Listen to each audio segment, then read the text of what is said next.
Welcome, Leanne Littlewood, live from Portugal to Perfect Health on Elastic FM with Elaine Godley. Thank you so much for having me. I'm really happy to be here. Excellent. And the sun is shining very brightly there. It's a bit overcast here in England today. It is. It's too bright. It's really, really hot here today. Is it? What temperature have you got? We've got about 36 today. Oh God, no, way too warm for me. Okay.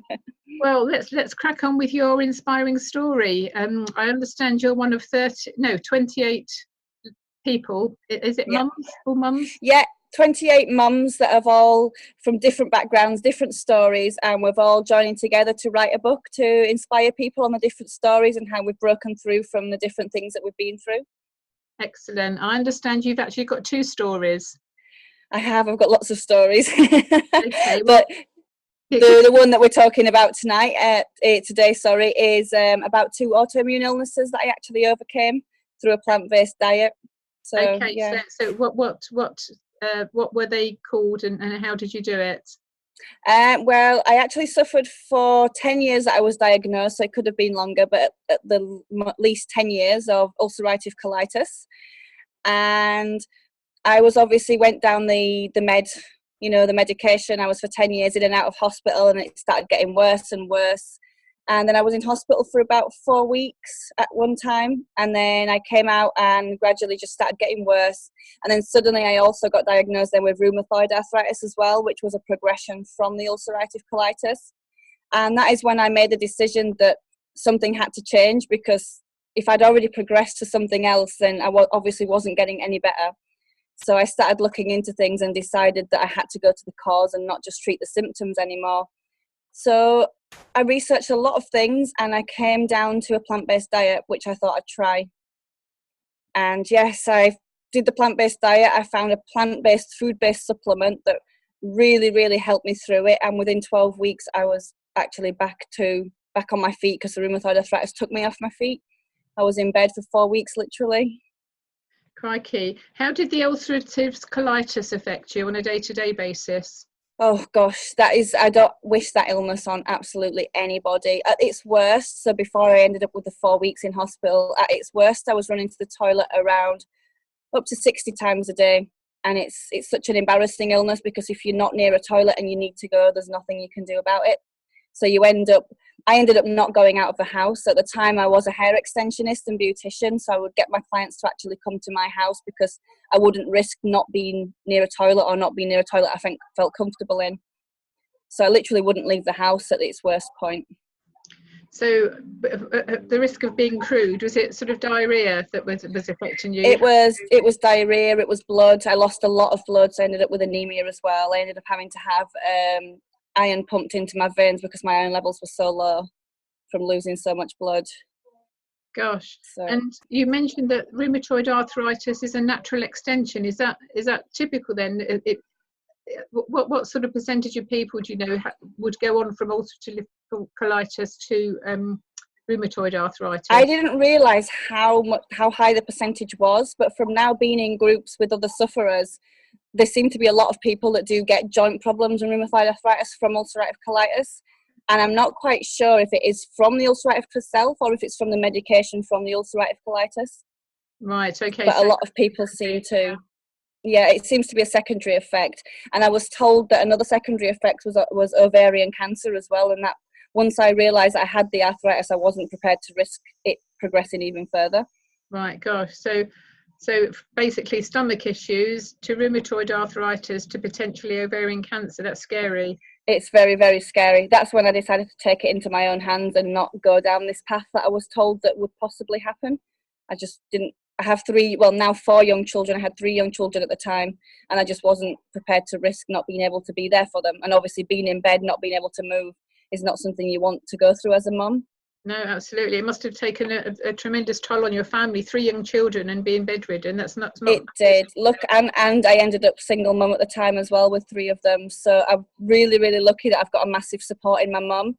And I was in the UK at the time, so she actually flew straight back out from Portugal to UK, and she did everything for me. She did all the juicing that I wanted to do for the detox and my new change of diet. She looked after the children. She literally was my solid rock. I don't know what I'd have done without her, to be fair. Wow. So where did you start? Where was the first place that you started? You referred to a plant-based diet. So what was the first thing that you did? The first thing I did is I spent 2 days just researching anything and everything on the internet, because you can literally find everything you want to. And I just decided that I needed to start again, because I'd been suffering for so long, especially with my stomach. And I decided that I just need to get clean. So this is all from all my own research. And obviously when I tell people, you do have to try and find the balance for yourself. And I threw all the tablets out, but I don't tell anybody, ever recommend anybody does that. That was just my own choice, because I got so annoyed with everything. But so I spent 2 days just drinking water. And then I spent 7 days drinking green juices, so mainly celery and cucumber. And I found that really healing. And, you know, I just felt better on just drinking the green juice. And then from there, I went on to about a week of adding in fruit smoothies. So I'd add in banana and papaya and, you know, high water content fruits like watermelon. And then I started bringing in more foods again, so but all plant-based. And for the first, I'd say 6-7 months, I just stuck to a raw plant-based diet. So I would just eat raw fruit and greens. And then I also found a food-based seed nutrition supplement that really boosted my energy and boosted my healing. And then from there, I started bringing in foods again and found the ones that really do align with me and the ones that don't. But I tend to, anything that's plant-based, I tend to be absolutely fine with now, which is really good, because before with the ulcerative colitis, I couldn't really touch fruit and vegetables. And I think a lot of people fall into that, the wrong thinking that the fruit and vegetables are what's causing the ulcerative colitis, when it's obviously not that at all. It's just your stomach is so sensitive. Yes, yeah. But once you start to heal, it is the fruit and vegetables actually heal what your illness is, especially autoimmune. So you detoxed first, so the 2 days on just on water, 7 days celery and cucumber. What quantity of celery and cucumber did you have? Was it like, you know, a couple of sticks and a whole? Yeah, usually for a full glass, I find that it's 1 cucumber and maybe 3 or 4 sticks of celery. Right, okay. And then for the 7 days, every time I felt slight hunger or cravings, I would just drink a glass of celery and cucumber juice. Right. So even now, I can't say that I have the fixed breakfast, lunch and dinner. I just eat as and when I feel hungry now, and that seems to work a lot better with my body. I think that's a good point that you raised, Leanne, because so many people, they say, oh, you know, you must have a breakfast, you must have 3 meals a day, or you must do little and often, or whatever it is. But it's whatever's right for your body, isn't it? And everybody's different. Definitely. It is. And I do the same with my children now. I never force them to eat at certain times. We just kind of, during the day, we tend to eat and graze as we want to. I just, you know, let them go for the fruit and for the veg, and we've always got the smoothies on the go. And then at night time, we tend to sit together and eat. But again, I don't, if one of my little ones say they're not hungry, I won't ever force them to eat, because, you know, if we're not hungry, we don't want to eat. So I try and keep it to, give them the choices as well. And I bet you really enjoy your food now, don't you? Oh, I do. I do. I've got a lot of plans now going as well, where I teach people to eat themselves healthy. So there's so much substitutes that you can actually eat with proper whole food that actually tastes so much better than the junk food version as well. Absolutely, that's really, really important. So how do you do this? Eat yourself healthily then? Is it a business that you've set up now? It is, yes. I actually got involved with because with my first, when I was still ill, I was working with a network marketing company, and the product that they had did help me, but it didn't really heal me. It just kind of helped the symptoms again. And then when I got really ill, that's when I looked for something else, and I found the seed-based nutrition. And I didn't know at the time that was network marketing. For me, it was just the product that helped me. And then when I found out it was, because I was in that industry, obviously that's where I picked up again, and the business just boomed, because this was the product that really, really helped me and really resonated with me. And so I've used... With your story, what better testimony is there than your story? It's fabulous. Exactly. So what I've done is worked alongside this product, but also created my own plans, so that I can help people with autoimmune illnesses, obviously the chronic fatigue, because I suffered badly with that as well. But I can also help people with maintaining the weight, or either losing it or gaining it, because eating yourself healthy, basically, what I've found on my journey is that your body does what it needs to do when you feed it properly. Yeah. So this seed-based nutrition is just to help power up the nutrition and really give your body the nutrition quickly. But obviously, it doesn't take away the fact that you do need the good diet as well. Yes. Yeah. So I try and incorporate both of them into my business now as well. So I've got like a 7-day cleansing plan, which is completely against most cleansing plans. It's not just detoxing, it is detoxing but actually eating food. So you're eating as you would normally, but it's all food that actually cleanses your body. Brilliant. And then I go on to a 21-day and beyond program where it's just more about mindset, so that people can keep with this lifestyle of eating and not fall back into the junk food again. Yeah, that is so important, isn't it? A lot of people, I mentor people through cancer, and so many people, they get through and then they go back to eating and living how they were. Well, of course, the cancer comes back. Not Exactly. Exactly. And this is what I try, and even with the weight, when people do all these yo-yo diets and they wonder why they've done 9 days and lost loads of weight and it all comes back on, but it's not really about the diet. To lose your weight, you just need to eat healthy constantly, and then the weight just won't come back on. Or if you need to gain it. I actually was really underweight, and people are like, how are you ever going to put weight back on just eating fruit? But your body does what it needs to do.